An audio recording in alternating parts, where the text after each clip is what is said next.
오늘 우리 하나님께서 주시는 말씀은 로마서 15장 1절부터 3절 말씀입니다. 로마서 15장 1절부터 3절 말씀 제가 봉독해 드리겠습니다. 믿음이 강한 우리는 마땅히 믿음이 약한 자의 약점을 담당하고 자기를 기쁘게 하지 아니할 것이라. 우리 각 사람이 이웃을 기쁘게 하되 선을 이루고 덕을 세우도록 할지니라. 그리스도께서도 자기를 기쁘게 하지 아니하셨나니 기록된 바 주를 비방하는 자들의 비방이 내게 미쳤나이다 함과 같으니라. 아멘. 하나님을 기쁘게 하는 사람들이라고 하는 제목으로 우리가 함께 은혜를 나누기 원합니다. 여러분, 우리가 살아가는 이 세상에는 강한 사람도 있고 약한 사람도 존재합니다.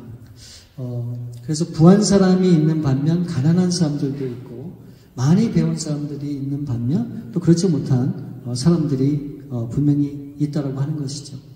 그런데 이 강하다고 하는 사람들이 이 약한 사람보다는 눈에 잘 띄게 마련입니다. 마찬가지로 이 교회 공동체 안에도 보게 되면 믿음이 강한 사람들이 있고 또한 약한 사람들이 함께 공존하는데 저는 이것이 우리 교회의 실상이라 그렇게 생각을 합니다.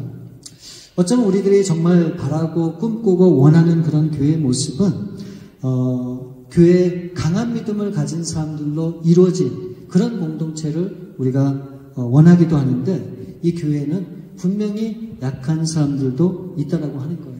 오늘 1절 말씀을 보면 믿음이 강한 우리는 마땅히 믿음이 약한 자의 약점을 담당하고 자기를 기쁘게 하지 아니할 것이다. 여러분, 교회 안에는 어떤 사람들이 존재한다고 말씀하고 있죠? 여기에 보니까 믿음이 강한 사람들도 있고 믿음이 약한 사람들도 있다라고 하는 것을 분명히 말씀하고 있어요. 그러니까 이 믿음의 공동체 안에는 다양한 믿음을 가진 사람들로 구성되어 있다라고 하는 것을 우리가 알 수 있는 것이죠. 그런데 우리는 이 말씀을 보면 우리가 자칫 오해할 수 있는 그런 여지도 없지 않아 있어요. 믿음이 강한 사람들은 믿음이 약한 사람들을 그 약한 사람들의 약점을 도와야 한다고 생각을 하면서 마치 믿음이 없거나 믿음이 약한 사람들은 문제가 있는 사람처럼 그렇게 비춰질 수 있는데 그런 말이 전혀 아니죠. 여러분, 믿음이 강한 사람은 약점이 없습니까? 아니죠.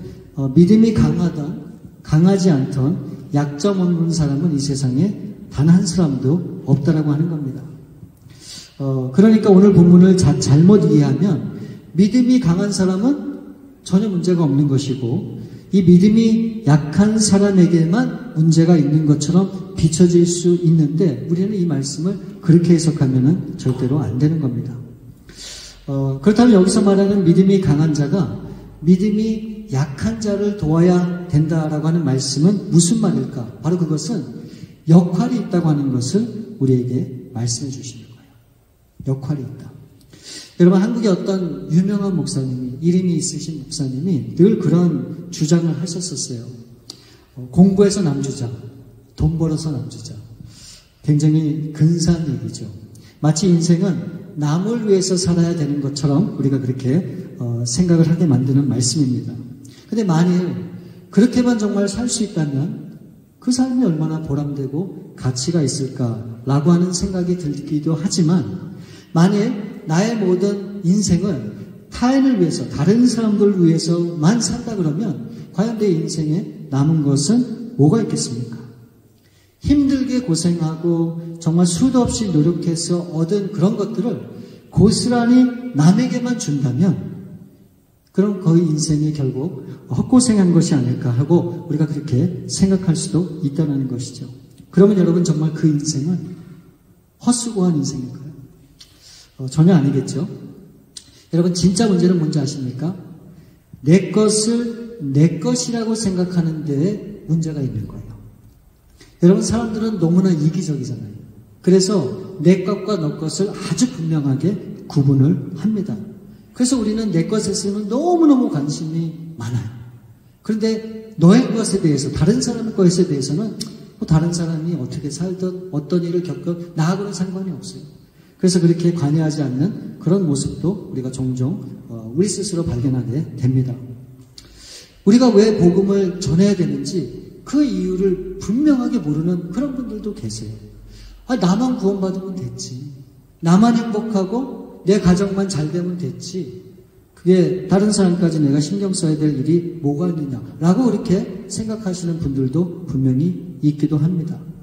그러니까 내 것에 대해서는 그렇게 관심을 갖고 중요하다고 생각을 하지만 다른 사람의 것에도 관심이 없고 하나님의 것에도 관심이 없는 그런 사람들도 분명히 있다라고 하는 거예요. 그러니까 이것을 다시 말하면 내가 만족하고 기뻐하면 그게 다라고 그렇게 생각을 한다는 거죠. 그거 외에 더 이상 바랄 것이 없다라고 하는 거예요. 그래서 많은 분들 가운데 신앙생활하는 동기와 목적이 거기 있는 분들이 있어요.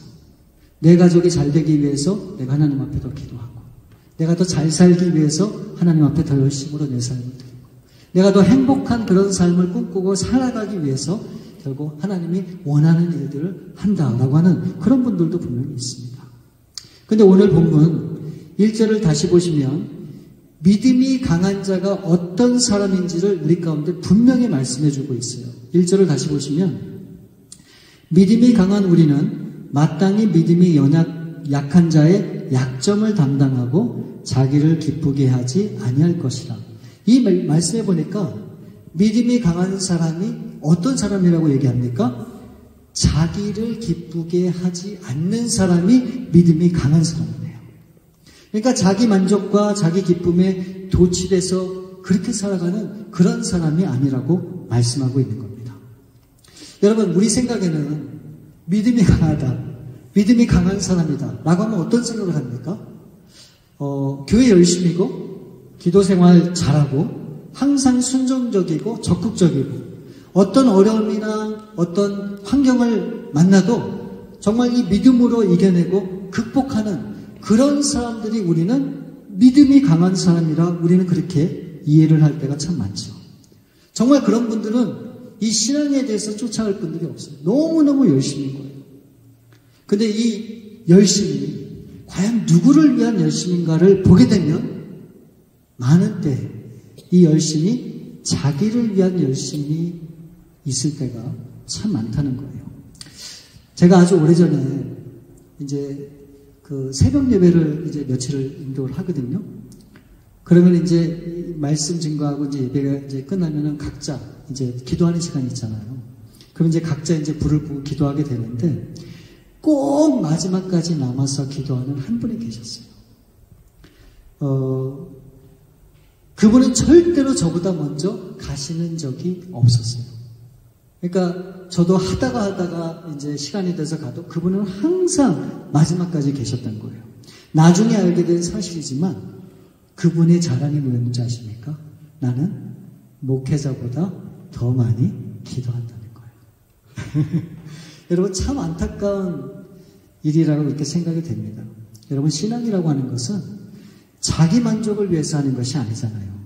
내가 평안을 얻기 위해서, 또 내가 바라는 바를 이루기 위해서, 내가 복받기 위해서, 그래서 신앙생활 하시는 겁니까? 나 자신의 행복을 위해서 하는 것이 신앙생활이 분명히 아니지 않습니까? 이 신앙은 자기 만족과 자기 기쁨을 위해서 하는 것이 아니라 하나님을 위해서 하는 거예요. 그렇죠? 하나님이 분명한 뜻이 있으시고 그 뜻을 이루기 위해서 우리가 하나님 앞에 순종하고 그런 신앙의 삶을 걸어가는 것이죠. 왜요? 그 하나님을 기쁘게 하기 위해서. 그렇죠? 그러면 이 믿음이 강한 사람들은 이 믿음이 약한 사람들과의 이 관계 속에서 어떻게 해야 될까? 이 말씀에 보니까 믿음이 약한 자의 약점을 담당하는 것이 하나님을 기쁘게 하는 것이다 라고 분명히 말씀하고 있어요. 그럼 아마도 또 이렇게 생각하시는 분들이 계실지도 몰라요.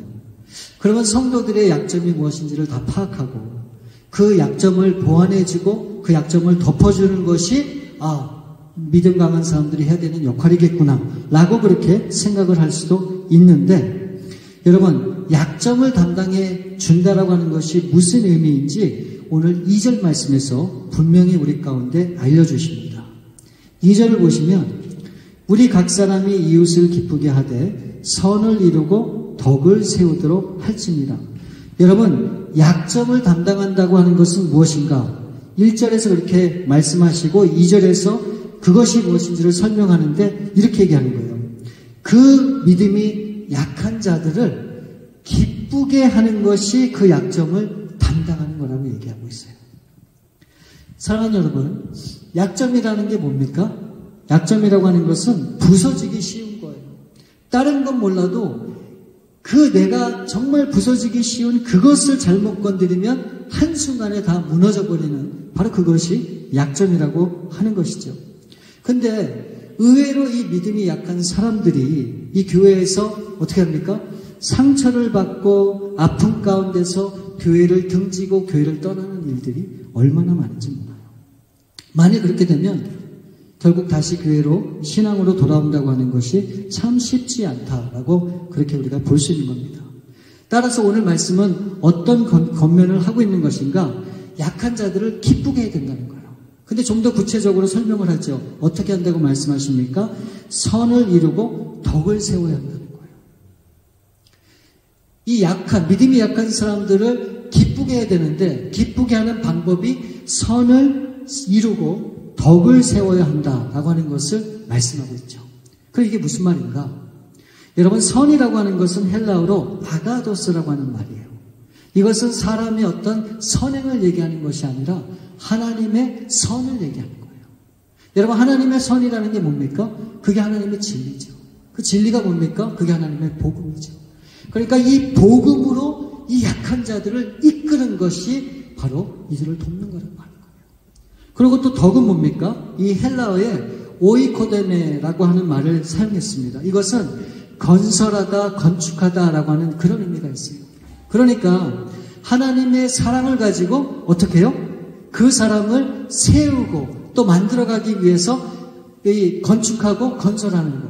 이것이 덕을 세우는 것이다 라고 그렇게 이야기를 하고 있는 거예요. 그러니까 이 말을 정리하면 이 믿음이 약한 자의 이 약점을 어떻게 하라는 겁니까? 복음을 증거하고 그 복음을 가르치고 그 복음을 분명히 보여줘서 그리고 또 그 하나님의 귀한 사랑으로 그 사람을 세워주는 그 일을 통해 이 약한 자들을 섬기고 도와줄 수 있다는 하는 거예요. 여러분 보세요. 그러면 그 사람들을 그렇게 복음 안에서 사랑으로 일으키고 세워주기 위해서는 그 믿음이 강한 자들의 모습이 어떠해야 될까요? 당연히 복음 안에 살아야 되고 당연히 하나님의 사랑이 그 사람 가운데 넘쳐야 되는 거예요. 그래야지 그것을 나누고 그것을 베풀고 그것을 통해서 약한 사람들을 일으켜 세울 수 있다고 하는 거예요. 다시 얘기하면 믿음이 강한 사람은 반드시 복음과 하나님의 사랑에 뭐가 돼야 된다? 본이 돼야 되는 거예요. 본이 돼야 된다. 그래야만 이 약한 사람들을 도와주고 일으켜 세울 수 있다고 하는 것을 분명히 말씀하고 있는 겁니다. 우리는 믿음이 약한 사람들에 대해 어떤 생각을 갖고 있습니까? 좋은 친구가 되어주고 저들의 말을 잘 들어주고 저들을 잘 이해하고 받아주면 그것이 마치 약한 사람들을 사랑하고 섬기는 거라고 우리는 그렇게 착각할 수 있죠. 근데 이 성경은 우리에게 분명히 말씀하세요. 정말 약한 사람들 돕는 길, 그것은 무엇인가?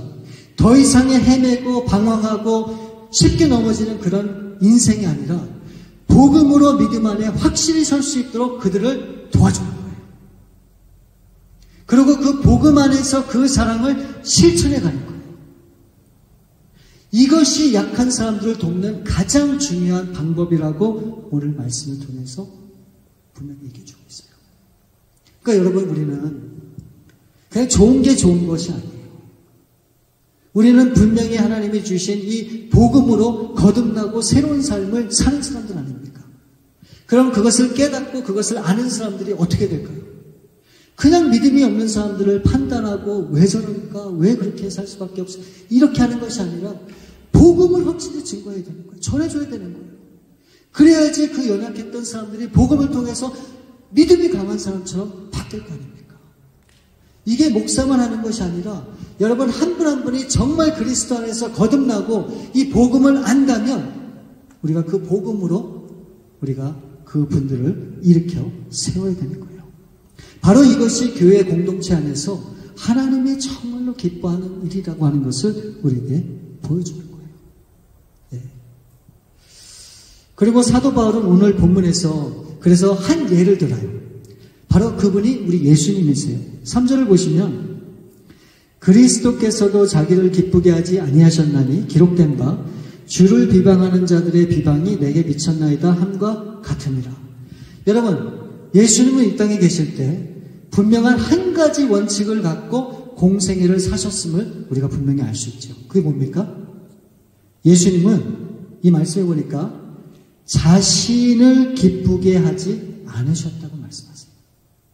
다시 얘기하면 자신의 기쁨을 위해서 살지 않으셨다라고 그렇게 고백하시는 거예요.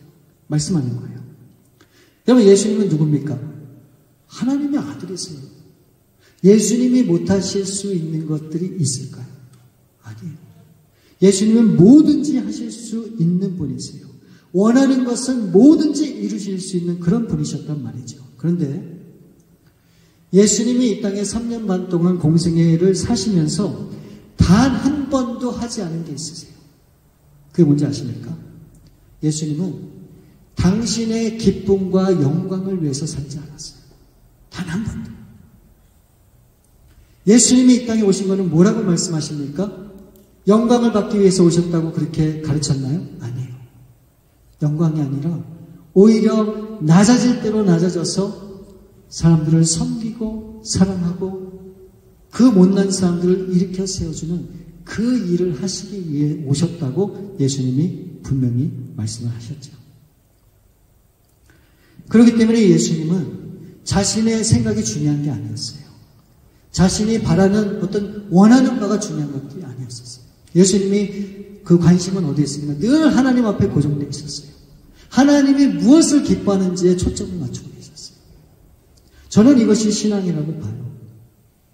여러분, 우리는 많은 때 이름 내기를 좋아하죠. 그렇죠? 내가 어떤 하나님 안에서 행한 어떤 그런 공로를 인정받기를 원해요. 우리 이름이 나는 걸 원하죠. 근데 여러분, 예수님은 단 한 번도 그런 적이 없으셨어요. 단 한 번도. 이걸 통해서 우리가 무엇을 배울 수 있는가? 여러분, 이 복음 안에서 정말 하나님이 정말로 기뻐하는 것은 나 자신이 드러나는 것이 아니라고 하는 거예요. 예. 그러면서 2절에 있는 말씀처럼 예수님이 어떻게 하셨는가? 선을 이루고 덕을 세우는 일에 집중하신 것을 볼 수 있어요. 여러분, 예수님은 가시는 곳마다 뭘 하셨습니까? 가시는 곳마다 복음을 증거하셨어요. 그리고 힘들어하고 쓰러져 있고 낙담하고 절망하는 그런 사람들을 사랑으로 이렇게 세우셨어요. 용기를 주셨어요. 다시금 시작할 수 있는 소망을 심어주셨어요. 그 일에 예수님은 3년 반 동안 모든 것을 다 드린 것을 우리가 알 수 있죠. 그러면서도 단 한 번 자신의 이름을 내고 인기를 얻고 명성을 얻고자 하신 적이 없었다고 하는 거예요. 그러면 예수님을 따라가고 예수님의 장성한 분량까지 이르기를 원하는 저와 여러분들이 살아가야 되는 길은 어떤 길일까요? 우리가 예수님의 모습을 통해서 우리가 앞으로 나가야 되는 길이 어떤 길인가를 다시 한번 생각해 보게 돼요. 근데 여러분, 그렇게 예수님이 겸손한 마음으로 오로지 하나님과 사람들을 위해서 그렇게 사셨음에도 불구하고 예수님에게 주어진 결과가 뭡니까? 비방을 받았어요. 예, 3절에 그랬잖아요. 주를 비방하는 자들의 비방이 내게 미쳤나이다. 사람들의 비방을 받게 돼요. 여러분, 다윗도 똑같은 고백을 합니다. 시편 69편 7절부터 9절 말씀을 보면 내가 주를 위하여 비방을 받았사오니 수치가 나의 얼굴을 덮었나이다. 내가 나의 형제에게는 객이 되고 나의 어머니의 자녀에게는 낯선 사람이 되었나이다. 주의 집을 위하는 열성이 나를 삼키고 주를 비방하는 비방이 내게 미쳤나이다. 어쩌면 이 세상이 너무너무 악하기 때문에 아무리 선한 일을 하고 바른 말을 해도 이 비방이 사라지지 않는지 모르겠습니다. 엄청나게 이 예수님은 비방을 당하고 사람들로부터 온갖 소리를 다 들었어도 예수님은 거기에 개의치 않고 어떻게 하십니까? 하나님이 부르신 그 뜻 안에서 예수님이 가야 할 길을 묵묵히 걸어가시는 것을 우리가 알게 되죠. 여러분, 이것이 저는 신앙의 참 모습이라 그렇게 생각이 돼요. 우리가 바르게 살고 바른 말을 하고 정말 겸손한 마음으로 살면 사람들이 인정해 줄 것 같죠. 와, 멋있다, 대단하다. 아니에요. 여전히 예수님도 그랬고 다윗도 그랬던 것처럼 이 세상 사람들로부터 우리가 아무리 복음 안에서 살고 그렇게 험불하게 살아도 여전히 우리 가운데 뜻하지 않는 그런 비방의 소리가 들릴 수도 있다고 하는 거예요. 그래서 온갖 그런 거짓으로 우리를 유혹하고 우리를 넘어뜨리고 살 때도 우리는 어떻게 된다고요? 거기에 유혹하면 안 돼요. 어쩌면 그것이 믿는 사람들이 걸어가는 어떤 가시길이 아닐까 하는 그런 생각도 들어요. 여러분, 다른 사람들이 여러분에 대해서 뭐라고 얘기하고 내가 정말 진리대로 사는 것에 대해서 뭐라고 하는 그런 분들이 있어도 개의치 마세요. 그것은 당연한 거예요. 모든 믿음의 선조들을 보게 되면 다 그렇게 살았어요. 좋은 소리를 들은 경우가 그렇게 많지가 않습니다. 여러분, 우리가 이 말씀을 통해서 기억해야 되는 것이 있어요. 우리는 빚진 자라고 하는 거예요. 다시 말해 우리는 하나님 앞에 빚을 졌다고 하는 겁니다. 영원히 죽을 수밖에 없는 우리들이 하나님의 그 크신 십자가의 사랑과 희생으로 우리가 영원한 생명을 받고 구원을 얻었기 때문이에요. 근데 여러분, 이 구원은 여러분 개개인에게 주어진 구원이기도 하지만 이 구원은 세상의 모든 사람들을 위해서 우리 예수님께서 행하신 일이라고 하는 것을 기억을 해야 돼요. 이게 굉장히 중요합니다. 예를 들면 다는 아니시겠지만 여러분 중에 여러분들이 가장 싫어하는 사람이 있을 수 있잖아요. 그렇죠? 상대도 하고 싶지 않은 사람, 말도 섞고 싶지 않은 사람, 멀리하고 싶은 사람. 만일 그런 사람이 있다라고 한번 생각해 보세요. 예수님은 여러분들이 그렇게 가까이 하고 싶지 않은 그런 사람을 위해서도 기꺼이 어떻게 하셨다고요? 죽으셨다는 거예요. 자신의 목숨을 드렸다고 하는 거예요. 여러분, 만일 여러분이 누군가를 위해서 목숨을 바친다고 하면 아마도 그 사람은 여러분의 인생에 있어서 최고의 사람이 될 거예요. 왜요? 그 사람들은 예수님뿐만 아니라 하나밖에 없는 목숨을 우리가 아무에나 바칠 수 있습니까? 아니잖아요. 절대 그럴 수 없잖아요. 그러니까 누군가를 위해서 목숨을 바칠 수 있다라고 하는 것은 그분은 여러분에게 있어서 가장 위대하고 정말 말로 표현할 수 없을 정도의 감사가 넘치는 그런 분명한 사람일 겁니다. 근데 예수님께서 모든 사람들을 위해서 자신의 목숨을 대신하셨다. 그 사람들은 예수님뿐만 아니라 저와 여러분에게도 소중한 사람이다라고 하는 것을 우리가 알 수 있는 대목이에요. 그렇죠? 그러므로 하나님의 은혜에 빚진 자로서 내가 가진 것을 남에게 나누며 남을 위해 살고자 하는 것은 크리스찬이면 당연하다는 말입니다. 따라서 믿음이 강한 사람들은 약한 자를 돕는 것은 해도 되고 안 해도 되는 것이 아니고 무조건 감당해야 되는 일이라고 하는 것을 말씀하고 있는 거예요. 자, 여기서 이제 궁금한 게 그거예요. 아니 그러면은 이 로마서 말씀의 사도 바울은 왜 그냥 믿음이 있다라고 얘기하면 되는데 강하다고 하는 그런 표현을 사용했을까? 그 이유를 1절 말씀에서 설명하고 있는데 한번 보시면 믿음이 강한 우리는 마땅히 믿음이 약한 자의 약점을 담당하고 자기를 기쁘게 하지 아니할 것이다. 믿음이 강한 자들이 감당해야 되는 역할이 무엇인지를 강조하기 위해서 이 말을 사용을 한 거예요. 믿음이 약한 사람들을 돕기 위해서 하나님께서 사람들에게 강한 믿음을 주셨다라고 우리가 그렇게 이해를 할 수 있을 겁니다. 그러니까 이 말을 조금 다르게 해석을 하고 종합해서 말씀을 드리면 이렇게 해석할 수 있는 거예요. 여러분, 하나님께서 여러분에게 건강을 주신 이유가 뭘까요? 왜일까요? 건강하지 못한 사람들을 섬기기 위해서. 왜 하나님께서 그 많은 사람 중에 여러분에게 지혜를 주셨을까요? 바로 지혜롭지 못한 사람들을 위해서 사용하라고 주신 거예요. 왜 여러분에게 큰 물질을 하나님이 주셨을까? 내가 똑똑하고 내가 비즈니스를 잘하고 열심히 일해서 물질을 주신 건가요? 아니에요. 가난한 사람들을 위해서 사용하라고 주신 거예요. 돕기 위해서. 하나님이 여러분에게 특별한 재능을 주신 이유는 뭘까요? 그 재능을 필요로 하는 사람들을 위해서 하나님이 여러분에게 대신 주셨다고 하는 거예요. 그러니까 하나님께서 우리 개개인에 주신 이 모든 것들을 어떻게 하라고요? 바로 나를 위해서 사용하는 것이 아니고 다른 사람들을 위해서 그것을 기쁘게 사용하기 원하시기 때문에 그런 것들을 허락해 주셨다고 하는 사실입니다. 우리는 이 사실을 절대 무시하면 안 돼요. 여러분이 가지고 있는 그 특별한 것, 바로 거기에는 이유가 있다고 하는 거예요. 바로 그것이 하나님이 여러분들을 통해서 섬기기 원하는 것이고 그것을 통해서 하나님이 기뻐하는 삶을 살라고 하나님이 허락해 주셨다고 하는 것을 우리는 기억을 해야 돼요. 하나님이 여러분에게 주신 특별한 것이 뭐가 있을까요? 한번 생각해 보세요. 분명히 있을 거예요. 그것을 나의 기쁨과 나의 만족과 나의 영광을 위해서 사용하는 것이 아니고 그것을 통해서 하나님이 하나님의 나라와 하나님의 영광을 위해서 우리 하나님은 사용하기를 원하시는 거예요. 근데 여러분, 이 성경 전체를 다 보게 되면 이 세상의 모든 사람들은 최소한 한 가지 이상의 하나님이 주신 특별한 은사가 있다고 성경은 말씀하고 있어요. 나는 없는데요?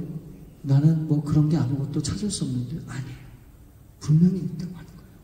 여러분만이 잘할 수 있는 것, 여러분만이 기쁨으로 감당할 수 있는 것, 여러분만이 다른 사람보다 뛰어나게 할 수 있는 그 한 가지 이상을 하나님이 분명히 주셨는데 바로 그것을 통해서 하나님의 선을 이루고 또 하나님의 덕을 세우는 일에 우리 하나님께서 사용하기를 원하시는데 바로 그런 하나님의 부르심을 깨달아 그렇게 사는 사람이 정말 우리 하나님을 기쁘게 하는 사람이다 라고 오늘 이 말씀은 설명하고 있는 겁니다. 여러분, 이번 한 주간 여러분들이 가진 것들이 정말 무엇이든 간에 그것을 사용하기 원해요. 그래서 정말 하나님이 기뻐하시고 기뻐받으시는 그런 삶을 통해서 하나님 앞에 영광 돌리시기를 원합니다. 그래서 한 주간도 나에게 주신 은사를 땅에 묻지 마시고 그것을 기쁨으로 사용하셔서 정말 하나님이 어떻게 여러분들을 이끌어 가시는지를 여러분들이 경험할 수 있는 그런 귀한 한 주간이 될 수 있기를 우리 주님의 이름으로 축원을 드립니다. 우리 시간에 함께 기도하기 원합니다. 여러분, 하나님이 기뻐하는 사람들은 어떤 사람들인가? 하나님을 위해 그 삶을 드리는 사람들이 하나님이 기뻐 받으시는 삶입니다. 여러분, 우리는 많은 때에 하나님이 특별한 은혜를 주시고 은사를 주시고 능력을 주셔야 내가 마치 그것으로 하나님의 일을 할 수 있을 것 같은데 우리 하나님의 방법은 그런 것이 아니에요. 이미 내가 태어날 때부터 나에게 주신 하나님의 특별한 것이 있다는 거예요. 그게 무엇이든 간에 하나님은 그것을 통해서 영광받기를 원하시는 거예요. 여러분, 건강한 분들은 건강을 통해서, 지혜가 있는 분들은 지혜를 통해서, 상대방의 마음을 헤아릴 수 있는 사람은 그 헤아림으로, 물질이 있는 사람은 그 물질로, 무엇이든 간에 여러분들은 그것을 통해서 하나님의 영광 가운데 살 수 있다고 하는 겁니다. 우리 이 시간에 함께 기도하기 원해요. 하나님, 이제 나에게 주신 하나님의 그 선물이 뭔지를 이제 깊이 깨닫고 이제 그 선물을 마음껏 사용해서 우리 하나님을 기쁘게 하는 삶을 살 수 있도록 하나님 도와주옵소서. 우리 그렇게 간절한 마음으로 기도하며 나가시겠습니다. 아버지 하나님 감사합니다. 하나님의 귀한 사랑과 은혜 가운데 우리를 사랑해 주시고 우리에게 하나님의 귀한 은사와 은혜를 주심을 감사합니다. 이제 하나님께서는 나에게 주신 그 특별한 그런 선물을 가지고 이제 하나님의 그런 덕을 세우고 또 하나님의 어떤 그런 나라를 이뤄가는 일에 아름답게 사용하기를 원하시는데 하나님, 우리 귀한 성도님들 이번 한 주간 정말 하나님의 그 영광 가운데 우리에게 주신 귀한 것들을 아름답게 사용할 수 있도록 도와주셔서 정말 나를 통해 역사하시는 그 하나님의 은혜가 얼마나 높고 위대한지를 우리가 경험할 수 있는 한 주가 될 수 있도록 하나님 역사해 주옵소서. 그래서 아버지 하나님, 더 이상의 우리 믿음이 없다고 우리 신앙이 없다고 우리의 뭐 가진 것이 없다고 그렇게 불평불만을 쏟아내는 인생이 아니라 이미 하나님이 나에게 주신 것을 감사함으로 깨닫고 이제 그것을 마음껏 사용하는 우리 귀한 성도들 하나님으로 하나님 이끌어 주옵소서.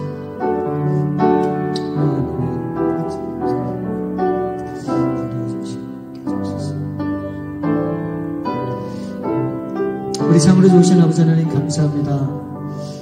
하나님을 기쁘게 하는 방법이 많겠지만 오늘 우리가 말씀을 통해서 하나님이 나에게 주신 그 귀한 것들을 우리가 사용함에 따라 우리 하나님께서 영광을 받으신다고 분명히 말씀해 주셨습니다.